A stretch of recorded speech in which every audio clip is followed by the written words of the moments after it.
सुप्रभात। हमारे सजीव फोन इन कार्यक्रम नमस्कार एमपी में आप सभी का स्वागत है, वंदन है, अभिनंदन है। मैं हूं पूर्वा त्रिवेदी आपके साथ। अब से लेकर 1 घंटे तक आप रहेंगे मेरे साथ, चूँकि हमारा सजीव फोन इन कार्यक्रम है। हमारे एक्सपर्ट्स यहाँ, हमारे विशेषज्ञ यहाँ उपस्थित हैं। आपके सवाल होंगे, उनके जवाब होंगे, तो हमें फ़ोन लगाने के लिए सबसे पहले हमारा फ़ोन नंबर आप नोट कर लीजिए। 0755 ये हमारा एसटीडी कोड है, 2660049। जी हाँ, 2660049। आप स्क्रीन पे हमारा नंबर देख भी सकते हैं। हमारा फ़ोन नंबर है, इसी पे आप कॉल कर सकते हैं। टोल फ्री यानी निःशुल्क नंबर भी आप नोट कर लीजिए, 1800-233-0040। तो ये तो थे हमारे टेलीफोन नंबर्स। हमारे विशेषज्ञ यहाँ उपस्थित रहेंगे, जैसा कि हमने आपको बताया, आपके सवालों के जवाब के लिए। और आइए अब आगे बढ़ते हैं, बताते हैं कि आज क्या है आज का पंचांग। जी हाँ, आज का पंचांग है, आज विक्रम संवत 2081 के वैशाख माह की कृष्ण पक्ष की अष्टमी तिथि है और दिन बुधवार है, 1 मई 2024। आप सबका दिन शुभ हो, मंगलमय हो। जिनकी एनिवर्सरी है, जिनका बर्थडे है, उनको भी हमारी तरफ से, दूरदर्शन परिवार की ओर से हार्दिक हार्दिक शुभकामनाएं। बाहर निकले तो सीट बेल्ट और हेलमेट का उपयोग ज़रूर करें। और आइए बढ़ते हैं आज के विचार की तरफ। कहते हैं एक छोटा सा विचार हमारे पूरे दिन को ताजगी से भर देता है, तरोताज़ा कर देता है और हमारे मस्तिष्क में एक नए विचार को उत्पन्न करता है। तो जानते हैं क्या है आज का विचार। सफलता की राहें मुश्किल ज़रूर होती हैं, लेकिन नामुमकिन नहीं। कठिन राहों पर चलकर ही एक दिन सफलता हासिल होती है। जी हाँ, बिल्कुल सही कहा, क्योंकि अगर हम कठिन राहों पर चलेंगे उसके बाद ही सफलता की मंजिल को हम प्राप्त कर पाएंगे और निरंतर आगे बढ़ पाएंगे। ये था हमारा आज का विचार। और आइए अब जानते हैं, आज जैसा कि हमने बताया आज है 1 मई का दिन। तो इतिहास के पन्नों में 1 मई क्यों खास है, क्या आवश्यक चीज़ें आज के दिन हुई थी, आपको बताते हैं। चलते हैं आज के इतिहास की तरफ। आज के इतिहास में मैं आपको बताना चाहूँगी, अगर बात 1984 की जाए तो फू दोरजी बिना ऑक्सीजन के माउंट एवरेस्ट पर चढ़ने में आज के ही दिन सफल हुए थे। 1996 में संयुक्त राष्ट्र ने स्वयं को सरकारी तौर पर निर्धन घोषित किया था। वहीं 1999 में नेपाल में मृत्युदंड की सज़ा जो है समाप्त कर दी गई थी। बात अगर 2000 की करें तो अंतर्राष्ट्रीय अंतर संसदीय संघ ने पाकिस्तान, आइवरी कोस्ट एवं सूडान को देश की संसद भंग करने के लिए संघ की सदस्यता से निलंबित किया था। सन 2001 में भारत संयुक्त अमेरिका की विशेष 301 सूची में शामिल हुआ था। वहीं 2004 में यूरोपीय संघ में 10 नए राष्ट्र शामिल हुए थे। 2008 में राष्ट्रपति प्रतिभा पाटिल ने इलाहाबाद उच्च न्यायालय में 7 नए जजों की नियुक्ति की थी, जो उस समय तत्कालीन राष्ट्रपति थी। सन 2013 में स्वर्गीय रमेश भाई को श्रद्धांजलि स्वरूप उनके 62वें जन्मदिवस समारोह यानी मजदूर दिवस के अवसर पर आयोजित समारोह में भारत कोष पर रमेश भाई से संबंधित सामग्री को वैश्विक पाठक वर्ग को समर्पित किया गया था। तो ये तो था आज का इतिहास। और आपको बताते हैं कि आज है 1 मई और जैसा कि हम जानते हैं कि आज अंतर्राष्ट्रीय मजदूर दिवस है। हर साल 1 मई का दिन अंतर्राष्ट्रीय मजदूर दिवस के रूप में मनाया जाता है और इस दिन का मुख्य उद्देश्य है मजदूरों की भलाई के लिए काम करना व मजदूरों में उनके अधिकारों के प्रति जागृति लाना है और इसे श्रमिक दिवस या मई दिवस भी कहा जाता है। और दर्शकों, आपको बताना चाहूँगी कि आज के दिन दुनिया के 80 देशों में छुट्टी का दिन होता है। वहीं मजदूर दिवस दुनिया में पहली बार 1 मई 1886 को मनाया गया था और भारत में इसे पहली बार 1 मई 1923 को मनाया गया था। आज हम इसी विषय पर आपको बहुत सारी जानकारी प्रदान करने वाले हैं और आइए बताते हैं कि आज कौन विशेषज्ञ हमारे स्टूडियो में यहाँ मौजूद हैं, उपस्थित हैं। जो सबसे पहले हम आपको मिलवाते हैं श्रीमती सीमा श्रीवास्तव जी से। आप हमारे बीच यहाँ उपस्थित हैं, बहुत बहुत स्वागत है आपका हमारे कार्यक्रम नमस्कार एमपी में। आपको बताना चाहूँगी कि आप सेवानिवृत्त श्रम न्यायाधीश भोपाल हैं और आपसे हम बात करेंगे देश की समृद्धि, विकास और कल्याण में श्रमिकों के योगदान पर। वही हमारे स्टूडियो में आज हमने आमंत्रित किया है जाने माने हमारे वरिष्ठ चिकित्सक डॉक्टर जयप्रकाश पालीवाल जी को। बहुत बहुत स्वागत है आपका हमारे इस कार्यक्रम में। आप संचालक हैं पालीवाल चिकित्सालय के और साथ ही मोटिवेशनल स्पीकर भी आप हैं। जानेंगे सबसे पहले हमारे विशेषज्ञों के बारे में। तो आपसे हम बात करेंगे क्योंकि गर्मी का मौसम अपने चरम पे है और गर्मी के मौसम में कैसे हम अपनी सेहत का ध्यान रख सकते हैं, इस विषय पर हम डॉक्टर पालीवाल से तमाम जानकारी प्राप्त करेंगे। तो सबसे पहले बहुत बहुत स्वागत के साथ सीमा जी, हम कार्यक्रम को आगे बढ़ाते हैं और जानते हैं, चूँकि आप आज श्रम न्यायाधीश भोपाल रही हैं और इसके बाद आप संचालिका भी हैं, एनजीओ की भी आप चलाती। सबसे पहले हम आपकी यात्रा के बारे में बात करना चाहेंगे। मैडम, मैं विदिशा को बिलोंग करती हूँ जी और न्यायाधीश पद पाना मेरे लिए मेरा जीवन लक्ष्य था। जी मेरी माँ ने मुझे पैदा होने के साथ साथ ही बड़ा करते समय बहुत अच्छे संस्कार बोलने दी थी। मेरी बड़ी बहन, जिन्हें मैं माँ स्वरूप मानती हूँ, उन्होंने मुझे आर्थिक और मानसिक रूप से बहुत मजबूत किया। मैं उन लोगों की इस पद के जरिए मदद करना चाहती थी जो अपने जागरूक तो नहीं थे, परंतु उनके अधिकार बहुत सारे थे जो उनको मिलना चाहिए थे। इसलिए मैंने ये क्षेत्र चुना और मैं मध्य प्रदेश में भोपाल, जबलपुर, ग्वालियर, रीवा, सतना आदि शहरों में बदस रही हूँ। और साथ ही मैंने कई फैसले इन श्रमिकों के संबंध में लिए हैं, जिनमें दिग्विजय सरकार के समय मीटर रीडिंग जो होती थी, मीटर बाहर लगता था, उसने भी स्थगन दिया था। जो मतलब कई तरह के मजदूरों के अधिकारों के और मजदूरों के अधिकारों के संबंध में भी बहुत सारे निर्णय लिए। जी जी जी जी। और आपके एनजीओ सामाजिक कार्य जो आप करते हैं उसके बारे में हम जानना चाहेंगे। 2008 में मेरा एनजीओ हस्बैंड ने स्टार्ट किया था। जी, किस नाम से है आपका? आनंद सेवा समिति के नाम से है जी, जिसमें स्वास्थ्य के संबंध में और परित्यक्ता महिलाओं के संबंध में विशेष रूप से काम किया जाता है। जी। और मैं ग्राम गढ़मुंडरा को गोद ले चुकी हूँ, उसमें जी, मैं यह सब काम संपन्न कर रही हूँ। वाह, क्या बात है, बहुत ही बढ़िया सीमा जी, बहुत कुछ जानने आज हमारे इस कार्यक्रम में दर्शकों को और मुझे भी ज़रूर मिलेगा। अब डॉक्टर पालीवाल जी, आपसे बात करना चाहूँगी। आपके भी बहुत सामाजिक तौर पे भी आप काफ़ी सक्रिय हैं और मानव सेवा से तो आप जुड़े हुए हैं, तो सबसे पहले आपके बारे में भी हम आपसे जानना चाहेंगे। मैं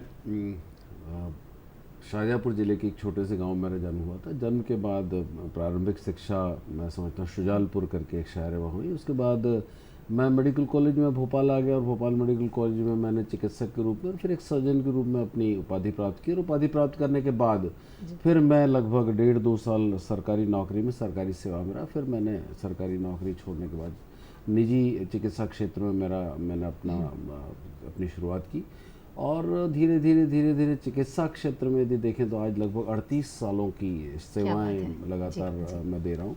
उसके अलावा मेरा एक एनजीओ है परिकल्पना के नाम से, जिसके बहुत सारे वृहद स्तर पर कार्यक्रम चलते रहते हैं।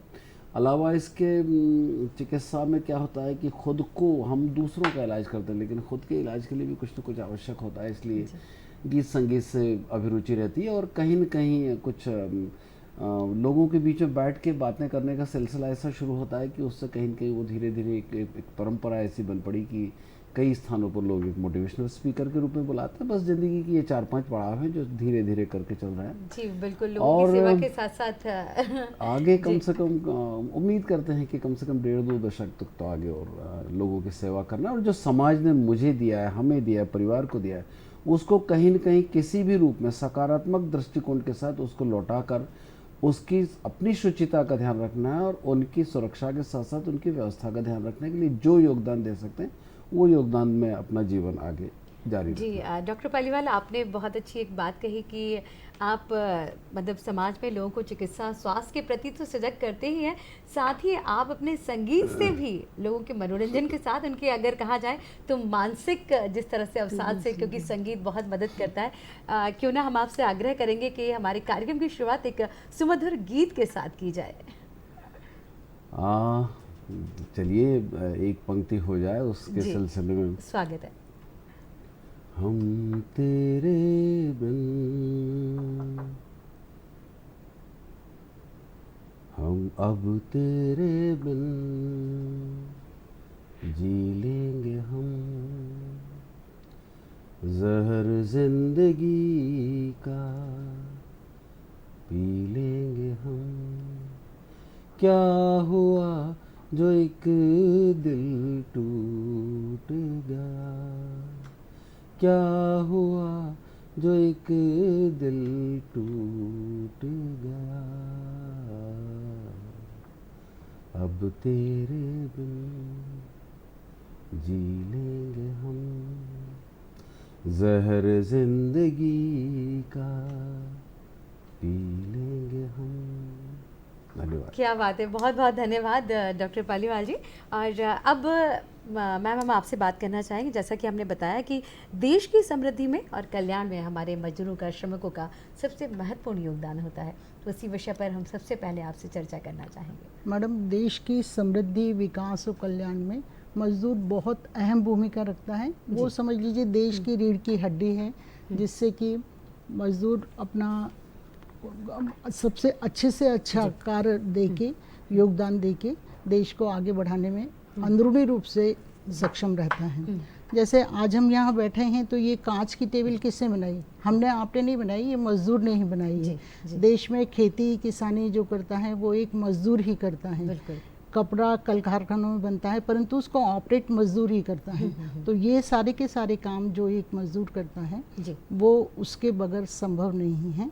मशीनरी होने के बावजूद भी ये सब काम के लिए हमें मजदूर की आवश्यकता बहुत बहुत पड़ती है।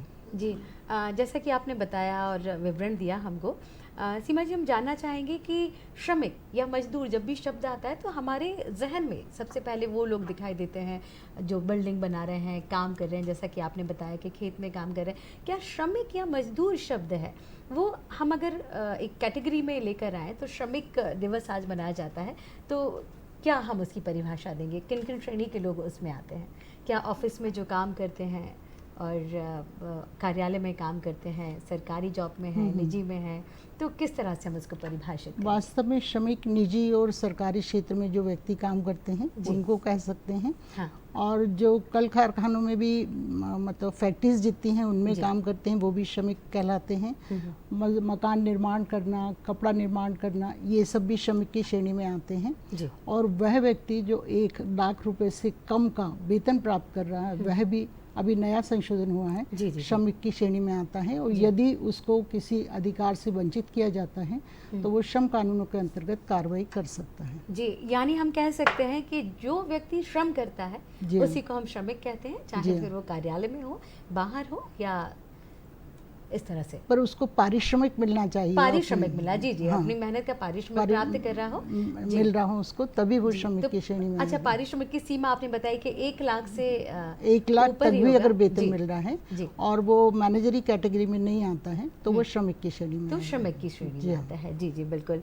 डॉक्टर पालीवाल, आपसे जानना चाहेंगे, जैसा कि हमने कहा कि अभी गर्मियों का मौसम चल रहा है और कहीं ना कहीं जब गर्मी का मौसम आता है तो बहुत सारे चेंजेस भी आते हैं, शरीर में भी आते हैं, दिनचर्या में भी आते हैं। तो सबसे पहले हम जानना चाहेंगे कि किस तरह से इस मौसम में अपना ध्यान रखा जाए। देखिए, हम जिस वातावरण में रहते हैं यहाँ समशीतोष्ण तापक्रम भी रहता है और बहुत सर्दी भी पड़ती है, लेकिन गर्मी के दिनों में हम पिछले 2 दशकों से देख रहे हैं कि लगातार गर्मी बढ़ती जा रही है। शरीर के बनावट की संरचना की बात करेंगे तो शरीर में लगभग 80% से ज़्यादा पानी होता है। निश्चित तौर पर जब शरीर में के बनावट में इतनी ज़्यादा पानी की मात्रा होती है तो पानी का बहुत महत्व है। गर्मी में यदि हम गर्मी की बात करेंगे, जब भी शरीर का तापक्रम बढ़ेगा, पृथ्वी का तापक्रम बढ़ेगा, वातावरण का तापक्रम बढ़ेगा या हमारे आसपास का तापक्रम बढ़ेगा या हमारी कार्य क्षेत्र में जहाँ हम कार्य करते हैं यदि वहाँ का तापक्रम किसी कारण से ज़्यादा है और वहाँ पर तापक्रम के नियंत्रण की कोई व्यवस्था नहीं तो तापक्रम निश्चित तौर पर किसी भी परिस्थिति में शरीर के इर्द गिर्द यदि तापक्रम बढ़ता है तो शरीर के पानी की कमी होती है, क्योंकि शरीर में तापक्रम के संतुलन को बनाए रखने के लिए पसीना निकलता है। और जब गर्मी के दिनों में जब हम देखते हैं तो हमारे मुंह से निकलने वाले पानी की मात्रा भी ज़्यादा होती है। डॉक्टर साहब, आपको कंटिन्यू करेंगे हम इसी बात पे। अभी शैलजा जी जो है वो हमसे जुड़ चुकी हैं उत्तर प्रदेश से। शैलजा जी, स्वागत है आपका हमारे कार्यक्रम में। हेलो हेलो जी, नमस्कार शैलजा जी, जी बताइए।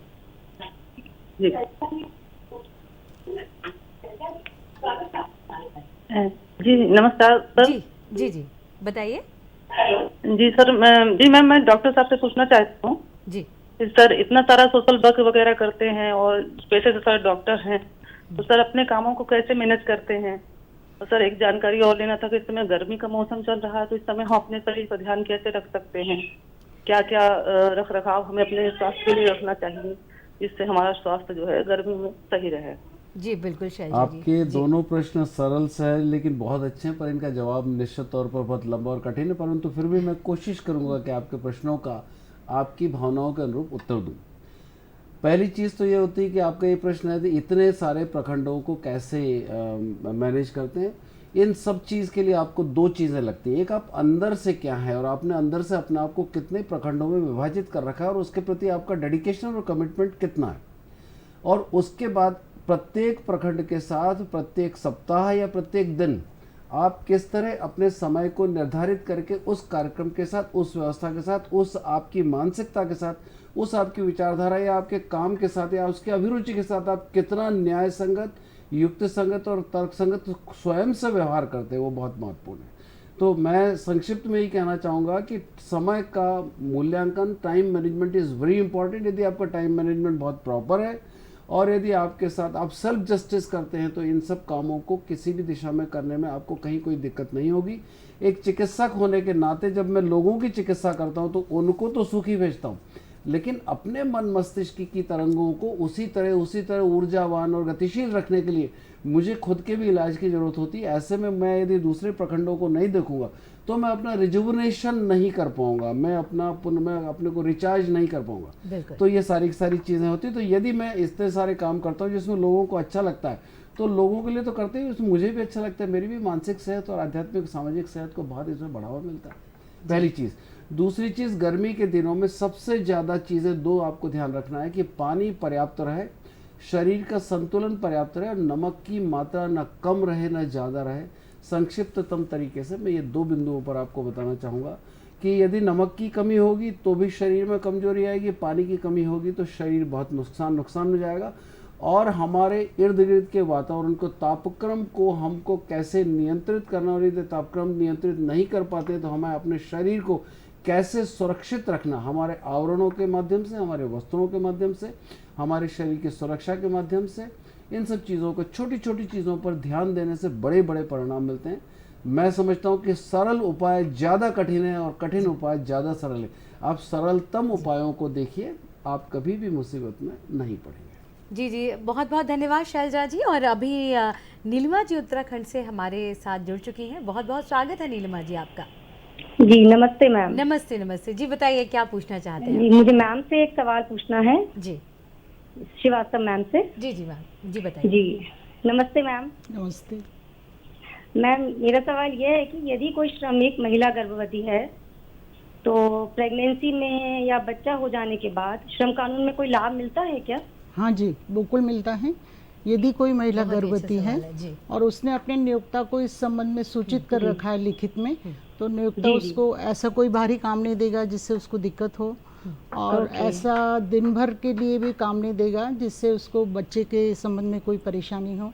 साथ ही उसको जी। बराबर वेतन देगा और ओके। साथ में छुट्टी भी यदि वो चाहेगी तो वो मिलेगी। और आफ्टर जी। डिलीवरी भी उसको 6 महीने की छुट्टी और बच्चे ओके। की देखरेख के लिए दी जाएगी और वेतन भी दी जाएगा। साथ में आर्थिक लाभ मिलेगा। ठीक है। जी जी, बहुत बहुत ओके, धन्यवाद नीलिमा जी आपसे जुड़ने के लिए। Thank you. जी थैंक यू। बिल्कुल सही कहा सीमा जी। बताया कि इस तरह से काफ़ी हमारी जो महिलाएं, ये सभी के अंदर प्रश्न रहता है, चाहे वो निजी तौर पे काम कर रही हो जी या हाँ। सरकारी तौर पे कर रही हो, तो क्या इनका इस तरह से लीव का और इसका क्या प्रावधान रहता है? मैडम, एक्चुअली एक्ट में ही ये प्रावधान है जी। कि अगर महिला ने लिखित में सूचित किया है अपने एम्प्लॉयर को तो उसको ये सब लाभ दिए ही जाते हैं। और अगर एम्प्लॉयर नहीं देता है तो महिला प्रसूति अधिनियम के अंतर्गत उसके खिलाफ कार्रवाई की जा सकती है। जी। और इसके साथ भी यदि वो महिला सूचित नहीं कर पाई है अपने एम्प्लॉयर को तो भी उसको महिला के किसी परिचित या किसी और ने एम्प्लॉयर को सूचित किया है तो वो सारे लाभ एम्प्लॉयर को देने पड़ेंगे कोर्ट के कहने से। कोर्ट में अगर उसने शिकायत की कि इस तरह मुझे परेशान किया जा रहा है, पैसा नहीं दिया जा रहा, छुट्टी नहीं दी जा रही, तो निश्चित कार्रवाई होती है। जी जी बिल्कुल। और अभी संध्या जी भी हमसे जुड़ चुकी हैं। संध्या जी, बहुत बहुत स्वागत है आपका हमारे कार्यक्रम नमस्कार अमृत में। Hello hello. जी संध्या जी, आप सुन पा रहे हैं हमें? Yes ma'am. जी बताइए संध्या जी, क्या पूछना यस चाहते हैं? मैम, नमस्कार मैम। नमस्कार मैम। संध्या जी, मैम, आपके मेरा ये टीवी प्रश्न सेट का है, वॉल्यूम थोड़ा यदि सा कम किसी- कर लीजिए। यदि किसी मजदूर के काम करने के दौरान दुर्घटना में मृत्यु हो जाती है तो उसे श्रम कानून में क्या लाभ मिल सकता है? हाँ, ये बड़ा अच्छा प्रश्न है। वास्तव में होता है ऐसा कि कल कारखानों में काम करते करते किसी मजदूर की मृत्यु हो जाती है नियोजन के दौरान काम करते हुए। इवन देन अगर वो वहाँ संस्थान के लिए आ रहा है, रास्ते में है, फिर भी एक्सीडेंट हो जाता है, उसकी डेथ हो जाती है, तो भी कार्रवाई हो सकती है। उसके जो अलर्ट्स रहते हैं, मतलब उत्तराधिकारी जो रहते हैं, वो कोर्ट में अप्लाई कर सकते हैं। उसका पेमेंट के हिसाब से गणना होती है क्षतिपूर्ति की, और वो गणना के अनुसार उसको पेमेंट दिलाया जाता है। और इसके लिए भी समय सीमा रख रखी है, 2 वर्ष का समय रहता है। कोई भी उसका अलर्ट्स उसमें एप्लीकेशन दे सकता है। यदि कार्रवाई नहीं होती है तो फिर कोर्ट में जाके एप्लीकेशन देने के बाद यदि ऑर्डर हो जाता है तो माननीय हाईकोर्ट तक भी इस संबंध में कार्रवाई की जा सकती है और नियोक्ता से माय ब्याज सारा लाभ क्षतिपूर्ति का दिलाया जाएगा। जी, बहुत ही बढ़िया जानकारी, धन्यवाद संध्या जी हमसे जुड़ने के लिए। डॉक्टर पालीवाल, आपसे जानना चाहूँगी, जैसे कि आपका जो पेशा है डॉक्टरी का, इसमें तो टाइम की कोई लिमिट नहीं होती है, 24 घंटे आप लोगों को बड़ा सक्रिय रहना पड़ता है। तो क्या श्रम कानून या ये अधिनियम जो है, क्या हमारे पेशे पर भी बहुत ज़्यादा प्रभाव डालते हैं? आपसे जानना चाहूँगी। कई बार मानवता कानून की रक्षा करती है और कई बार मानवता कानून के खिलाफ भी होती है। जी बिल्कुल। और चिकित्सा में तो मैं समझता हूँ कि इनका एक दूसरे पर अतिक्रमण अक्सर देखा जाता है। जी जी। यदि हम हमारे कानून की बात करें, श्रम कानून की बात करें, श्रम समय की बात करें, साध्य समय की बात करें और सीमित समय की बात करें, तो मैं समझता हूँ कि ये मानवीय दृष्टिकोण चिकित्सक के नाते मैं नहीं मानूंगा। जहाँ चिकित्सा वाला मामला आता है, पहली चीज़ तो ये कि जब भी कोई चिकित्सक काम करता है तो आजकल सामूहिक रूप से समूह बनाकर काम करता है और सब अपने अपने समय निर्धारित कर लेते हैं, परंतु उसके बावजूद कई बार पेशेंट को, रोगी को, यदि उसकी मनस्थिति ऐसी है कि वो आपको व्यक्तिगत तौर पर जानता है, आपके प्रति विश्वास है, आपको वो अपना फैमिली फिजिशियन मानता है, आपको आपका कर्णधार मानता है, ये मानता है कि वो चिकित्सक के आने से मेरे जीवन को लाभ होगा, मुझे रक्षा मिलेगी, मेरा स्वास्थ्य मिलेगा, तो ऐसी परिस्थितियों में समय की मांग को या समय की निर्धारित समय को अलग रखने के साथ साथ उसके दिल की आवाज़ को भी सुनना जी, आपका सेवा धर्म सर्वोपरि हो जाता है। फिर आपको डॉक्टर साहब याद होगा, जब आप लोग डिग्री लेते हैं तब एक शपथ दिलाई जाती है, उस शपथ के अनुसार ही आप लोग अपना पूरा डॉक्टरी जीवन गुजार देते हैं। और मेरे ख्याल से यही सबसे बड़ी मानवता है कि एक पेशेंट को अगर आपने ठीक कर दिया तो सबसे बड़ी पूंजी है आपके पास। संक्षिप्त में मैं यही कहना चाहूँगा कि एक अच्छा चिकित्सक होने के पहले आपको एक अच्छा मानव होना पड़ेगा, एक अच्छा मन रखना पड़ेगा, एक अच्छा मस्तिष्क रखना पड़ेगा, एक सकारात्मक दृष्टिकोण के साथ साथ बहुत सहानुभूतिपूर्वक रवैया यदि आपका है और कहीं न कहीं आप में समरसता है, सहजता है, सरलता है, समर्पण है, सहयोग है, सामंजस्य है और अपने मरीज के प्रति समर्थन है, तो ऐसे में मैं समझता हूँ कि आपका चिकित्सा पेशा बहुत सफल होता है। और कई बार इसको धन की तराजू पर भी तोला जाता है, लेकिन जब जीवन का मामला आता है तो धन की तराजू को कई बार अलग रखना ही चाहिए चिकित्सक को, और देने वाला दाता है, देता है, ऐसी बात नहीं। चिकित्सक कभी भी आपको, मैं समझता हूँ कि भूखा रहते हुए या कहीं पर टपरे में रहते हुए नहीं, ईश्वर की कृपा रहती है। नहीं, बिल्कुल सही कहा आपने। और हर चीज़ से जो सर्वोपरि मानव धर्म होता है, उसके लिए हमको सभी को सोचना चाहिए। पालीवाल जी, हम आपसे बात कर रहे थे गर्मियों को लेकर, लोगों के अब सेहत को लेकर। अभी सबसे ज़्यादा लोगों का मन करता है कि हम बहुत ज़्यादा ठंडा खा लें, मतलब गर्मी से बचने के लिए फ्रिज का पानी ठंडा, बच्चे भी पीते हैं, बड़े भी लेते हैं, ठंडी आइसक्रीम दिन भर चाहते हैं कि ये शरीर को भी बहुत नुकसान पहुंचाती है कहीं ना कहीं, तो ये कितना उचित है? देखिए, पहले और अब में बड़ा फ़र्क आ गया। आज की तारीख में चाहे खाने का सामान हो, चाहे पानी हो या कुछ भी हो, लोग रेडीमेड की तरफ ज़्यादा आ गए। इससे कहीं न कहीं हमारा भौतिकवाद आया है, इसने हमारी सेहत को भी परेशान करना शुरू किया, गिरावट इसमें आना शुरू हुई है। पानी की बात करें तो निश्चित तौर पर ठंडा पानी गर्मी में पहली आवश्यकता होती है, लेकिन वो ठंडा पानी प्राकृतिक रूप से ठंडा किया गया है, कृत्रिम रूप से ठंडा किया गया है, इस पर निर्भर करता है। सामान्य तौर पर लोग फ्रिज का पानी पीते हैं, ऐसा अवॉइड करना चाहिए, लेकिन इसे अवॉइड करना भी पॉसिबल नहीं हो पाता। सामान्य तौर पर लोग तांबे के बर्तन में या पहले पीतल के बर्तन में या सामान्य बर्तनों में पानी पीते थे, आज की तारीख में प्लास्टिक के बॉटल में पानी पीते हैं। ये भी कहीं ना कहीं गलत है। वो प्लास्टिक जिसमें आपने पानी रखा है उस प्लास्टिक का क्या क्वालिटी है आपकी सेहत को लेकर, उसकी कोई उसका शरीर पर गलत असर तो नहीं पड़ता, उसका प्लास्टिक का कोई माइक्रो कंटेंट, माइक्रो बिल्कुल, पार्टिकल पानी में तो नहीं जा रहा, ये सब चीज़ों को तो ध्यान में रखना ही चाहिए। सरलता से मैं यही कहना चाहूँगा कि प्राकृतिक रूप से जो चीज़ें हमारे शरीर के लिए सही हैं वो सबको मालूम है, लेकिन फिर भी हम मालूम होने के बावजूद उसके अनुपालन के लिए लापरवाही करते हैं, या कई बार ये सोचते हैं कि चलो अभी तो छोड़ो, आगे देखा जाएगा। बिल्कुल सही कहा आपने। यहाँ यही सबके पर मन में भावना रहती यहीं पर है हम और मात खाते हैं, जी, अभी जी, तो छोड़ो, आगे जी। देखा जाएगा। गर्मी के दिनों में यदि हम मौसम अनुकूल व्यवहार करेंगे, मौसम अनुकूल हमारा खान पान रखेंगे, मौसम अनुकूल हम वस्त्र पहनेंगे, मौसम अनुकूल हम दिनचर्या रखेंगे, और मौसम अनुकूल हम अपने सामान्य रूप से खुद को भी सतर्क और सहज रखेंगे, जी, तो कहीं कोई समस्या नहीं आना है। हम कुछ भी पालें, हमें वो चीज़ लाभ देगी। जानवर पाल लें, गाय पाल लें, घोड़ा पाल लें, बिल्ली पाल लें, इवन घर में कुत्ता पाल लें, वो हमको कहीं न कहीं सुख देगा, लाभ देगा। लेकिन हम मुगालता पालेंगे बिल्कुल सही तो कहा आपने। मुगालता कभी ना पालें, और ये कभी ना सोचें कि मैं बीमार नहीं हो सकता, बाकी दुनिया बीमार होगी, मैं बीमार नहीं हो सकता। सामान्य तौर पर इस अति आत्मविश्वास के कारण लोग ज़्यादा मुसीबत उठाते हैं सेहत को लेकर, खिलवाड़ करते हैं खुद के साथ, चाहे खान पान की खिलवाड़ हो, चाहे पीने की खिलवाड़ हो, चाहे खाने की खिलवाड़ हो, चाहे रहने की खिलवाड़ हो, या चाहे किसी प्रकार के तापक्रम को लेकर उसके साथ। लोगों को सर्दी के दिनों में आइसक्रीम खाते देखा, लोगों जी, को बिल्कुल, बिल्कुल लोगों देखा को है, गर्मी हाँ। के दिनों में दिन ठंडे में, के ऊपर हाँ, गरम, गरम के नहीं ऊपर करना, ठंडा, और नहीं बिल्कुल करना। जी। इसमें अपन लोग भी शामिल हाँ हैं। हाँ हाँ, जी कहीं जी कहीं, सही कहीं कहा कहीं। सीमा जी, बिल्कुल। हम भी ऐसा जो नहीं डॉक्टर साहब ने कहा ना कि आज कर लेते हैं और कल से खुद ठीक हो जाएगा, डॉक्टर साहब और भी ये शामिल होंगे। ये कहीं ना कहीं हमारे सबके मन में रहता है। चलिए आज तो थोड़ा सा ठीक है, कल से हम ध्यान रखेंगे। अच्छा, एक चीज़ ज़रूर मेरे माइंड में आई है, वो आप दोनों से ही पूछना चाहूँगी। आजकल आधुनिकता के दौर में इंटरनेट के थ्रू बहुत सारी चीज़ें जो है वो लोग पढ़ लेते हैं और स्वयं से अपनाते हैं, चाहे वो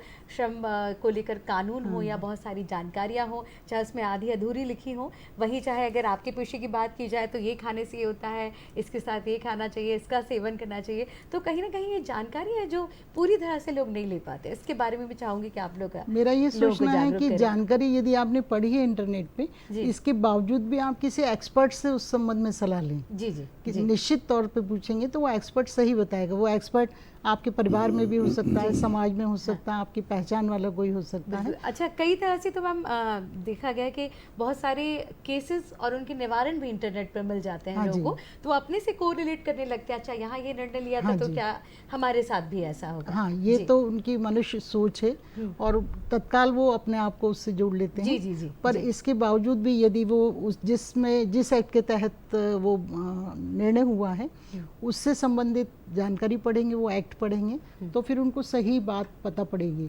परंतु ऐसा हम लोग करते नहीं हैं जी। और इसीलिए नहीं करते हैं कि हमें लगता है एक्सपर्ट के पास जाएंगे तो वो पैसा मांगेगा। मतलब किसी वकील बिल्कुल, साहब के बिल्कुल, पास सही कहा जाएंगे तो वो आपने। जी, पैसे के जी, लिए जी, कहेंगे, जी।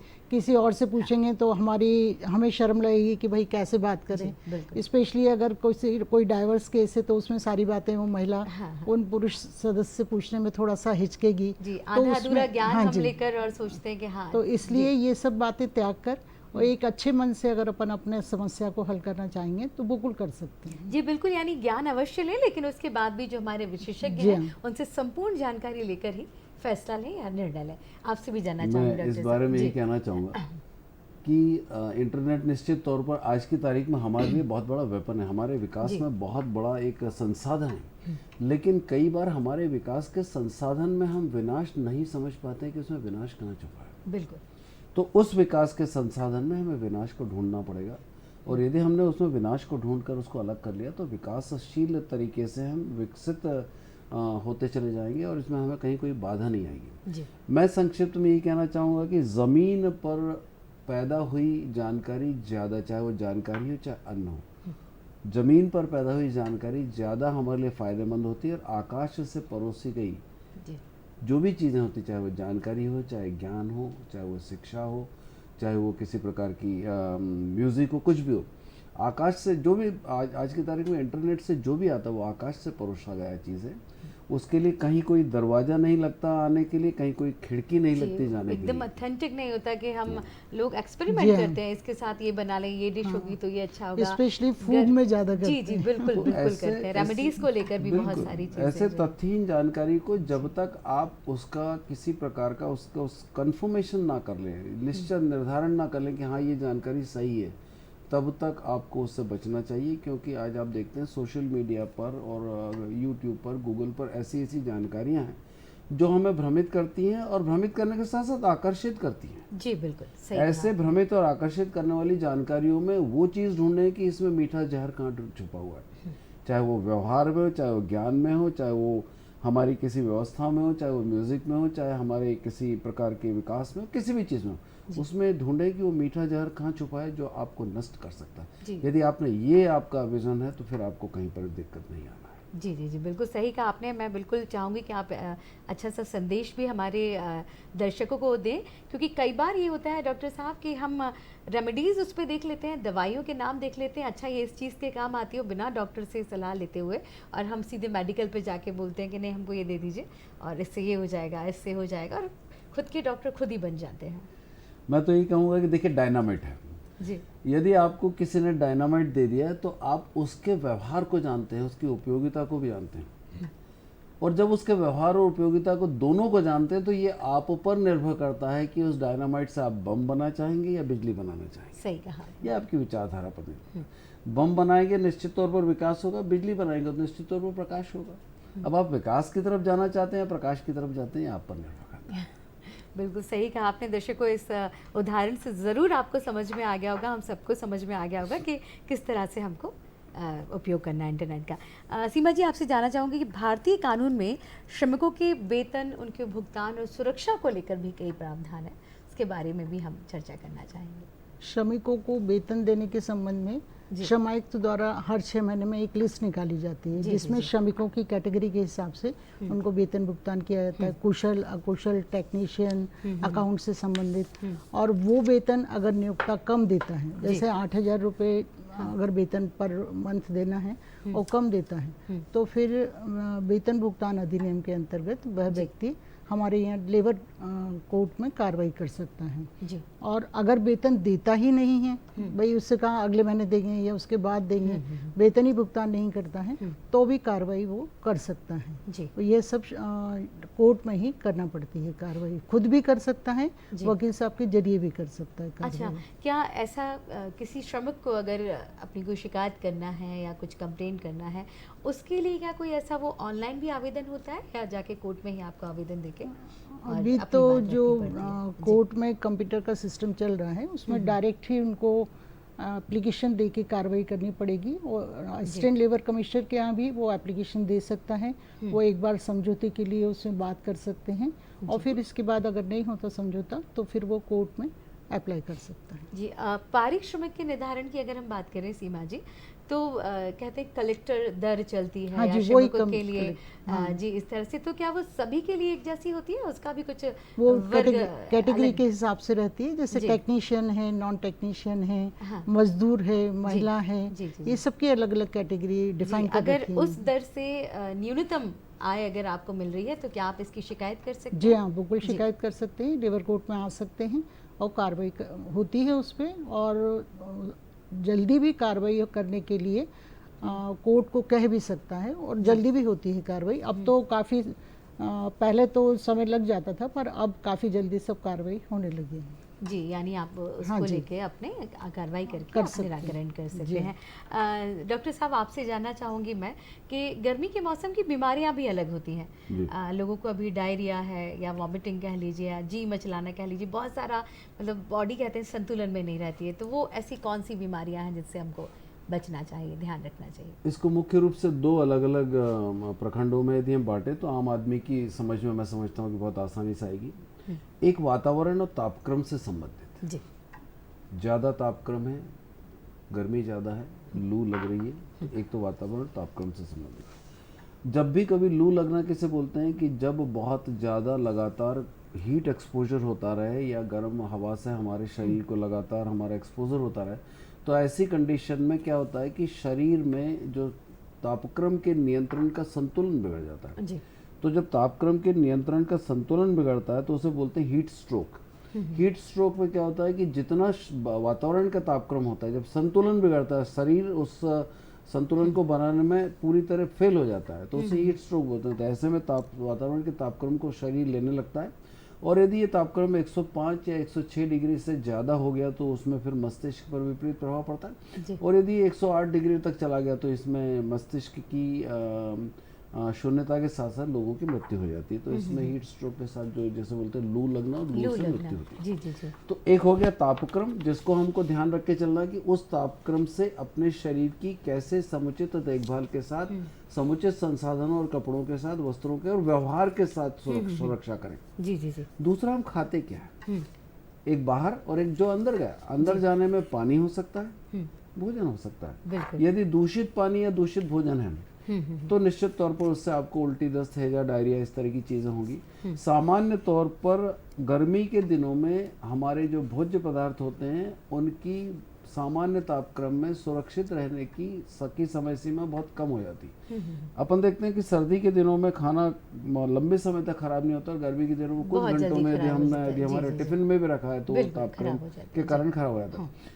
खाने से पहले यदि खाना पुराना है, नया ताज़ा बना हुआ नहीं, तो सिर्फ उसको एक सरल सा तरीका अपना है, सूंघ कर देख लें। जी जी जी।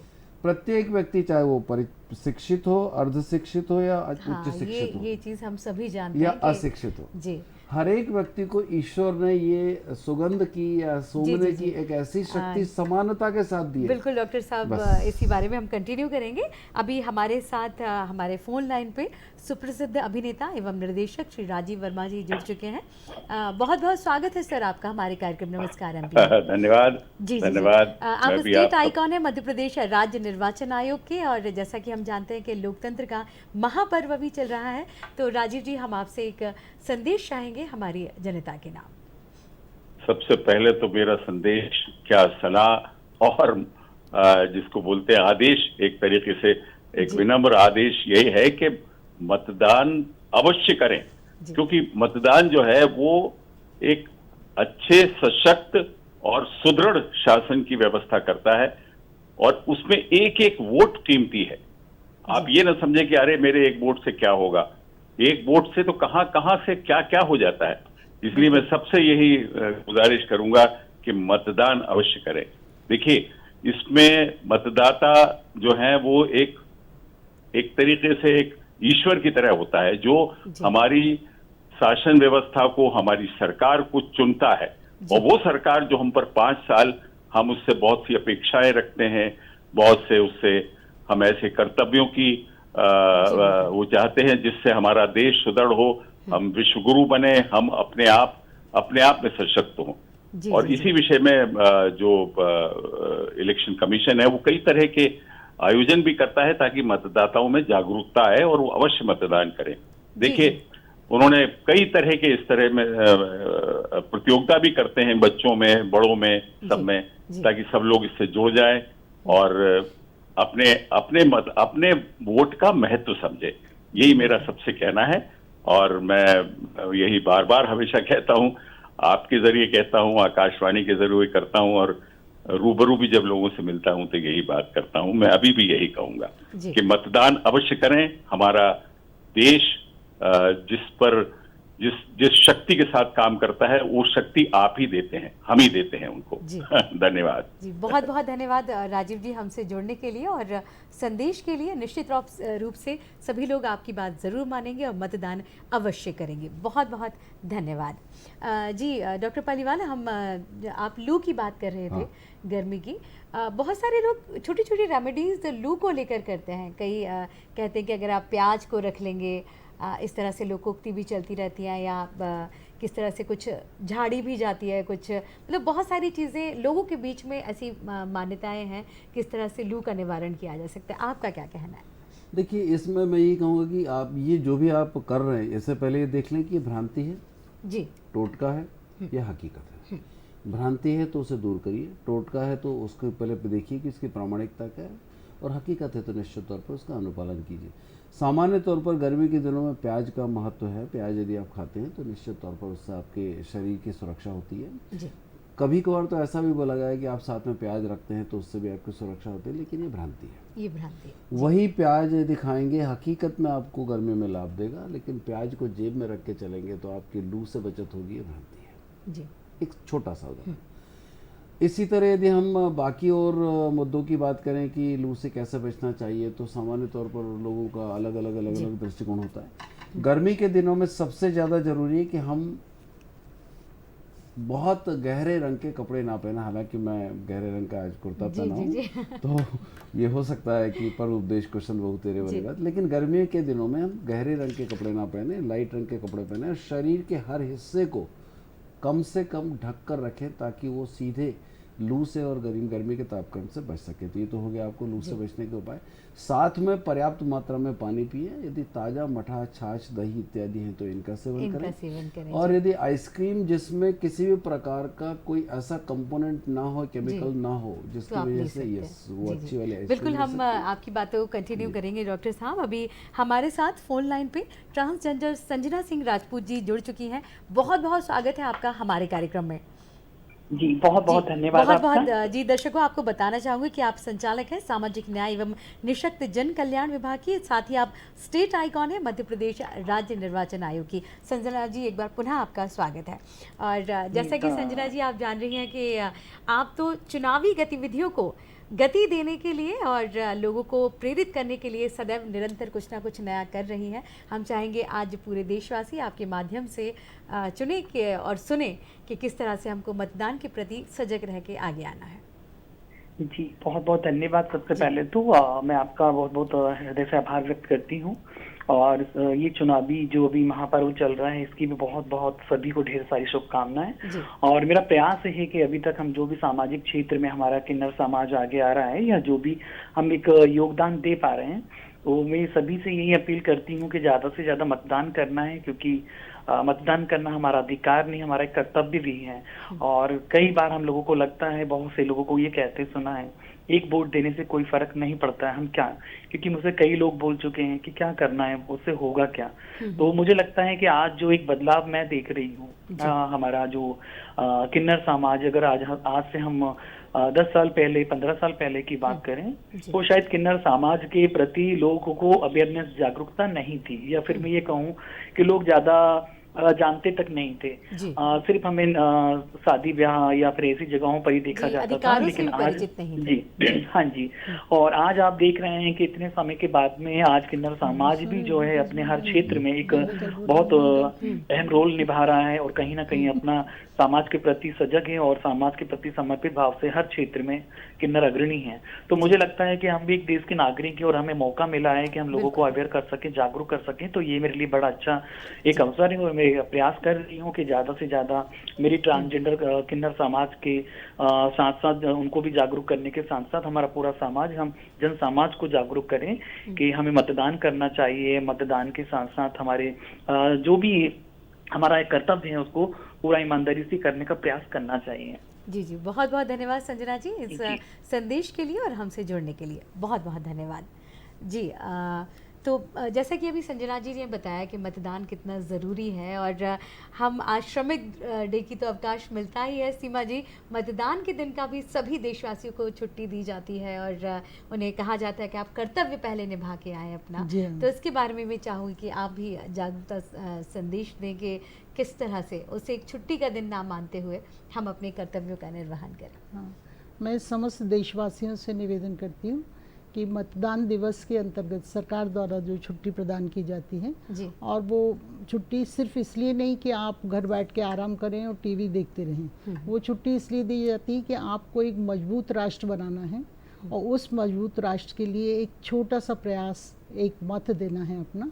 ये जरूरी नहीं आप किसको मत देते हैं, पर ये जरूरी है कि आप मतदान अवश्य करें, चाहे महिला हो, पुरुष हो, बुजुर्ग हो, 18 साल से ऊपर का कोई भी व्यक्ति हो, उसको मतदान अवश्य करना चाहिए जी। और उनके लिए भी सीमा जी, जो साइट्स पे हमारे मजदूर भाई काम करते हैं और सजग नहीं रहते या ध्यान नहीं रह पाता कि आज मतदान का दिन है, उनके लिए भी मैं हाँ जी, तो जी। वो जो श्रमिक साइट पे काम करते हैं उसके लिए सुपरवाइज़र हैं, एम्प्लॉयर हैं, ऐसे लोग जो समझते हैं कि हाँ मतदान की क्या कीमत है, वो उनको ले जाकर जहाँ मतदान केंद्र पास में ही होगा ले जाकर और मतदान अवश्य करवाएं, ताकि उन लोगों को उस चीज़ का एहसास हो सके कि हाँ हमारा वोट कितना कीमती है। जी, बहुत बहुत धन्यवाद। और अभी हमारे साथ नासिक से प्रशांत जी जुड़ चुके हैं। प्रशांत जी, बहुत बहुत स्वागत है आपका हमारे कार्यक्रम में। सर नमस्ते, मैं डॉक्टर पालीवाल सर से सवाल पूछना चाह रहा हूँ। जी जी, स्वागत है। सर जैसे गर्मियों का मौसम चल रहा है, तो हम इसमें अपने स्किन का ध्यान कैसे रखें? और दूसरा सवाल मेरा ये है कि अभी वोटिंग चल रही है, अभी मैंने आपके इसमें सुना प्रोग्राम में कि वोटिंग करने जाए, लेकिन वोटिंग हम करने डेली जाए तो लेकिन हम उस समय धूप काफी पड़ेगी, लू चलेगी, तो उस समय हम अपने सेहत का ध्यान किस तरीके से रखते हैं कि हम अपने अच्छे से वोटिंग भी कर जाए और हमें लू से भी बचाव हो सके और लोगों को एक मैसेज पहुंच सके? बहुत ही बढ़िया सवाल है जी। इसमें आपको 3 अलग अलग चीज़ों का ध्यान रखना चाहिए। पहली चीज़ तो ये कि आप जा रहे हैं तो आपके आवागमन का या यातायात का साधन क्या है। यदि आपका यातायात का साधन 2 व्हीलर है तो फिर आपका एक अलग दायित्व बनता है खुद के प्रति, और 4 व्हीलर है तो अलग दायित्व बनता है। यदि आप घर से निकल रहे हैं तो एक आप सबसे पहले आप यातायात तो ध्यान दें कि किस आवागमन के किस संसाधन से जा रहे हैं, तो आपका खुद आत्मा बोलेगी आपको सावधानी क्या रखना है, नंबर 1। नंबर 2, जब भी कभी आप जाते हैं तो पूरा प्रयास ये करें कि शरीर का कोई भी हिस्सा ढका रहे, पर्याप्त अच्छे से ढका रहे। लेकिन लोग क्या करते हैं कि जो शरीर को ढकने के लिए सूती कपड़े की जगह वो रेशमी कपड़ा वापरते हैं, वो कतई ना करें। और कई बार लोग हाथों में भी दस्ताने पहन लेते हैं, प्लास्टिक के दस्ताने पहन लेते हैं, तो प्लास्टिक के दस्तानों से अंदर जब निकालते हैं तो पसीना पसीना हो जाता है और हाथ की उंगलियां गलने लगती है, ऐसा कतई ना करें।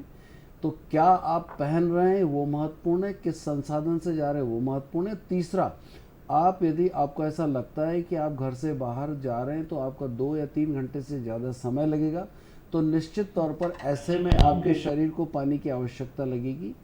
तो ऐसी परिस्थिति में आप अपने साथ पूरी कोशिश करें कि एक ऐसी बोतल में जिसमें आपका पानी ठंडा रह सके, ठंडा पानी साथ लेकर जाए। जी। और एक व्यक्ति की सामान्य तौर पर जो समशीतोष्ण समय में जो पानी की आवश्यकता होती है लगभग 2.5 लीटर होती, लेकिन गर्मी के दिनों में ये 24 घंटे में लगभग 4 लीटर के आसपास आवश्यकता हो जाती है। और यदि आपका बहुत ज़्यादा हीट एक्सपोजर है, आप बाहर जा रहे हैं, तो फिर उसमें 20% उस पानी की मात्रा को और बढ़ा लें। मतलब एक दिन में आपकी जब तापक्रम बहुत ज़्यादा होता है तो पानी की आवश्यकता 5 लीटर के आसपास होती है। जी। साथ ही आपके शरीर को जो नमक की आवश्यकता होती है वो नमक की आवश्यकता भी कुछ सामान्य दिनों में, सर्दी के दिनों में, गर्मी बारिश के दिनों से ज़्यादा होती। तो नमक की मात्रा भी 20% अतिरिक्त कैसे उसका आपके शरीर में जाए उसका भी ध्यान रखें। लेकिन कई बार क्या होता है कि नमक के मामले में लोग गुमराह होकर अनावश्यक रूप से ज़्यादा नमक खाते हैं। सामान्य नमक एक जहर की तरह होता है, यदि आवश्यकता से अधिक लिया तो ऐसी परिस्थिति में कोशिश करें कि पानी या सेंधा नमक जी जी लें। जी, प्रशांत जी को अपने सवाल का जवाब मिल चुका होगा। और अभी जबलपुर से भी हमारे साथ एक कॉलर जुड़ चुके हैं। अशोक जी, बहुत बहुत स्वागत है आपका कार्यक्रम में। हेलो, शायद अशोक जी हमें सुन नहीं पा रहे हैं। जी, आप बताइए। डॉक्टर साहब से ये जानना चाहता हूँ जी जी जी जी जी अशोक जी, पहले लोगों को कितना नमक लेना चाहिए, कितनी मात्रा में लेना चाहिए? क्योंकि कुछ ना कुछ काम तो पड़ता ही रहता है, बाहर जा नहीं रहे हैं और मशीनें तो निकलता ही है, तो इससे ताकत बनी रहे जैसा कि आपने बताया है। इसके लिए कुछ बताइए, अपनी फलों के रस के साथ लेना चाहिए या फल का रस लेना है तो कितनी मात्रा में? देखिए, एक स्वस्थ व्यक्ति को यदि उसका वजन सामान्य है 60 किलो 65 किलो के आसपास है, तो एक स्वस्थ व्यक्ति को उसके शरीर में 3 से 4 ग्राम नमक प्रतिदिन लगता है। इससे ज़्यादा नमक की मात्रा नहीं होना चाहिए। 3 से 4 ग्राम नमक मतलब एक जो चम्मच आपकी, जैसे आप खाना खाते हैं उस चम्मच का 24 घंटे में उससे ज़्यादा नमक का सेवन नहीं होना चाहिए। लेकिन गर्मी के दिनों में इसकी मात्रा 4 से आप 5 ग्राम कर सकते हैं, 20 से 25% बढ़ा सकते हैं। और बहुत ज़्यादा यदि आप बहुत ज़्यादा जैसे मैडम ने देखा कि श्रमिकों जैसे काम कर रहे हैं, बहुत हेवी काम कर रहे हैं, तो ऐसी परिस्थिति में उसकी 20% मात्रा और बढ़ा सकते हैं। वो 6 ग्राम से ज़्यादा नहीं होना चाहिए। लेकिन 24 घंटे में जब आप नमक की मात्रा को जोड़ेंगे तो आपके पास जोड़ने का संसाधन क्या है? जी, वहाँ तो आपको विवेक और अपने ज्ञान से और अपने अनुभव से ये समझना पड़ेगा कि मैंने सुबह लिया था तो शायद इतना नमक गया होगा, दोपहर को लिया था। खुद अपने आप में भी जागरूक होना हमको ये आवश्यक है। सारे जजमेंटल डिसीजन होते हैं भाई। देखिए, और इन जजमेंटल डिसीजन में यदि आपका जजमेंट गलत है, न्याय गलत है, तो निर्णय गलत है, निर्णय गलत है तो मैं समझता हूँ कि शरीर के लिए गलत है। और अभी अमित जी है जो भोपाल से हमसे जुड़ चुके हैं। अमित जी, स्वागत है आपका।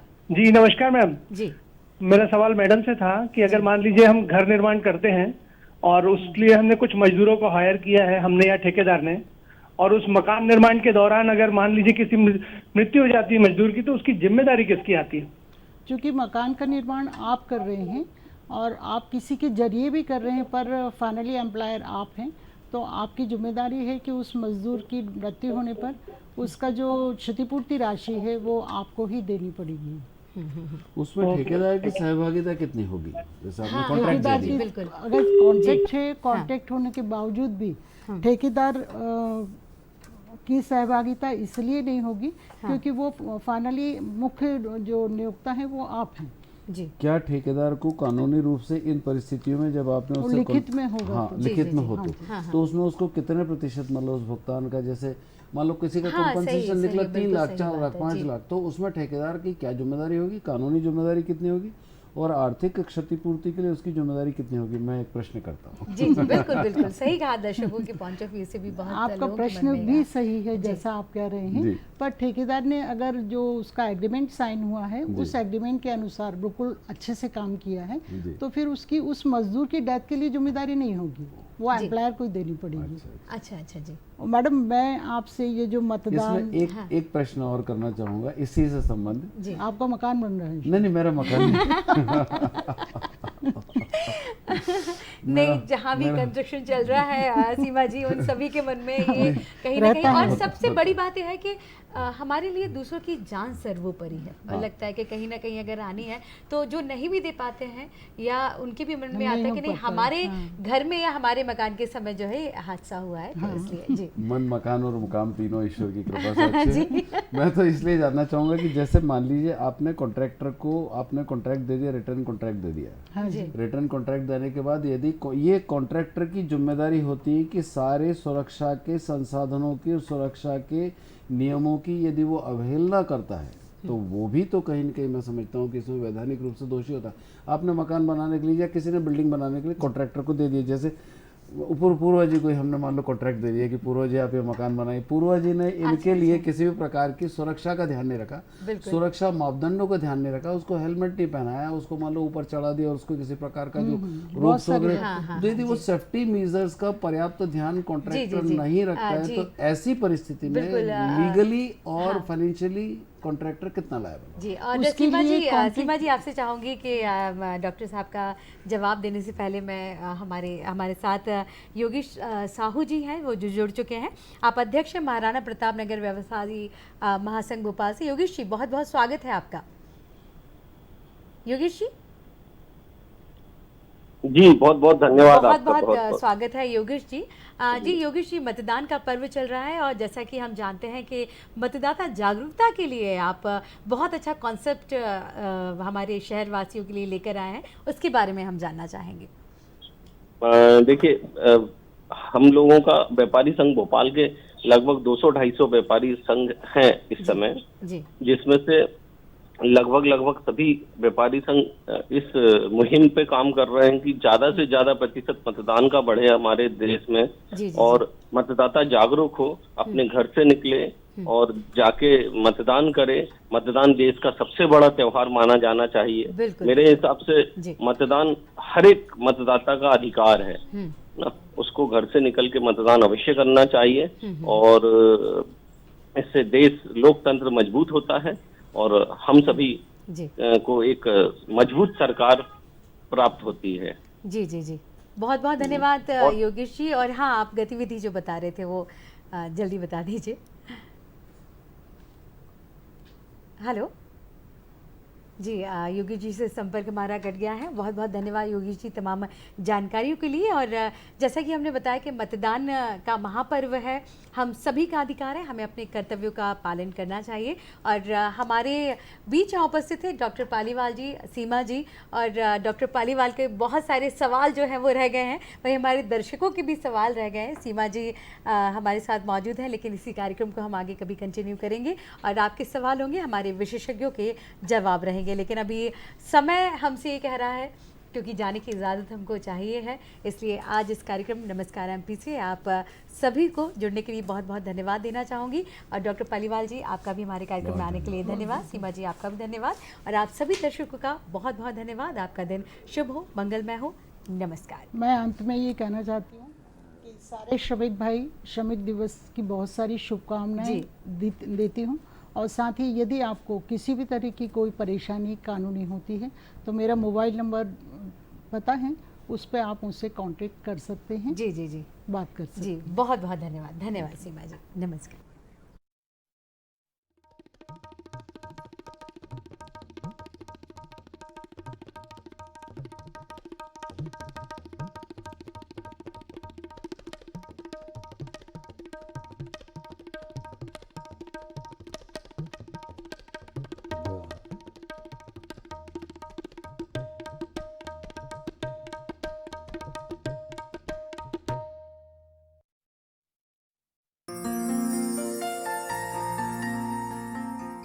ये